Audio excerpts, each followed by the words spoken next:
ಮಹಾಭಾರತದ ಕರ್ಣ ಎಂಥ ಮಹಾದಾನಿ ಅಂತ ಗೊತ್ತೇ?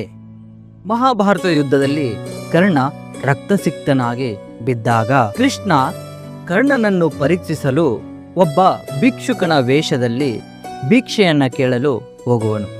ಭಿಕ್ಷುಕನ ವೇಷದಲ್ಲಿ ಹೋಗಿದ್ದ ಕೃಷ್ಣ ಕರ್ಣನ ಬಳಿ ಹೋಗಿ ಭಿಕ್ಷೆಯನ್ನ ಕೇಳುವನು.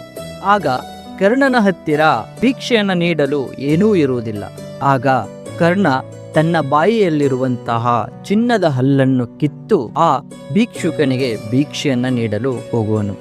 ಆಗ ಆ ಭಿಕ್ಷುಕನ ವೇಷದಲ್ಲಿರುವ ಕೃಷ್ಣ ಕರ್ಣನನ್ನ ಪ್ರಶ್ನಿಸುವನು, ನೀನು ಒಬ್ಬ ಬ್ರಾಹ್ಮಣನಿಗೆ ರಕ್ತಸಿಕ್ತನಾದ ಹಲ್ಲನ್ನು ನೀಡುತ್ತಿರುವೆ, ಇದು ಸರಿನಾ ಎಂದು ಕೇಳುವನು. ಆಗ ಕರ್ಣ ತನ್ನ ಬಾಣವನ್ನು ತೆಗೆದು ಭೂಮಿಗೆ ಬಿಡುವನು. ಗಂಗೆ ಧರೆಗೆ ಬರುವಳು.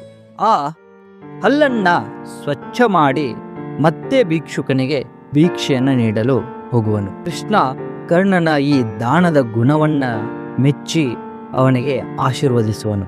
ನಿನ್ನನ್ನು ಜನ ದಾನ ಕರ್ಣಶೂರ ಎಂದು ಕರೆಯುತ್ತಾರೆ ಎಂದು ಆಶೀರ್ವದಿಸುವನು. ಕರ್ಣ ದಾನ ಮಾಡುವುದರಲ್ಲಿ ಶ್ರೇಷ್ಠ ವ್ಯಕ್ತಿ ಎಂದು ಪ್ರಸಿದ್ಧಿ ಹೊಂದಿದ್ದಾನೆ.